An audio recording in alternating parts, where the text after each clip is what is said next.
ช่วงนี้ก็รู้สึกว่าเพลียๆเนาะก็เลยบ่ได้ลงคลิปเป็นอาทิตย์เลยตอนกลางวันก็อยากนอนพอออร์เกตนอนก็คือนอนพร้อมออร์เกตเลยก็บ่ได้ตัดคลิปเลยบัดนี้ตอนดึกก็นอนไวอีกบางมื้อออร์เกตก็นอนช้าเนาะประมาณ 3-4 ทุ่มบางมื้อก็เฮาก็เลยหายหน้าหายตาไปเป็นอาทิตย์เลยมื้อนี้บ่ฮู้ว่าสิกินอีหยังก็เลยหาซื้อมาม่ามาต้มเฮาซื้อมาม่าอยู่ไทยก็คือรู้สึกว่ามันถูกได้แต่พอเมื่อซื้อกินอยู่บ้านคือรู้สึกว่ามันแพงช่วงที่ข่อยเมื่อตะกี้ก็คือหลายปีแล้วแหละประมาณ 2-3 ปีแล้วมาม่าไทยอยู่บ้านเฮาตอนนั้นประมาณ 5,000 นี่แหละคำจำบ่ผิดเด้ไผอยู่บ้านก็เม่นมาบอกกันได้เด้อว่ามาม่าตอนนี้จักพันแล้วช่วงนี้ก็รู้สึกเบื่อข้าวบ่จักสิกินอีหยังแต่ละมื้อพอเฮาต้มเสร็จแล้วเฮามาตั้งข้างลุมก็คือออร์เกตก็มาซอยเลยมาซอยป้อนหั่นนะทั้งอยากดิ้นทั้งอยากป้อนแต่เบิ่งทรงแล้วน่ะสิลิ้นหลายกว่าป้อนมื้อนี้เฮานอนดึกเนาะก็เลยลุกขึ้นมาตัดคลิปนี้ก็ถ่ายมีหลายมื้อแล้วแหละนอนอืดดินโทรศัพท์แต่โดนเนาะหาก็มาตัดคลิปตอนเที่ยงคืนเบิ่งเฮาญาติบวงน้ำออร์เกตก็คือยังบ่อยากให้จักสิกินอิ่มตอนใดก็บ่ฮู้แล้วบัดนี้ในปากก็บ่จักเคี้ยวอีหยังน่ะสิเป็นชมพูเนาะ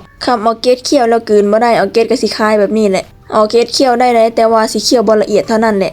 อันใดที่เฮารู้สึกว่าเคี้ยวโดนไปแล้วก็คือเสียงเขาคายเฮาก็นั่งท่าแต่โดนนั้นแต่ก็คือยังบ่ป้อนจักเทื่อตักดินบ่เซาบวงก็บ่อยากให้อีกช่วงนี้ก็สิหน้าหนาวแล้วแต่ว่าฝนก็ยังตกคือเก่าอยู่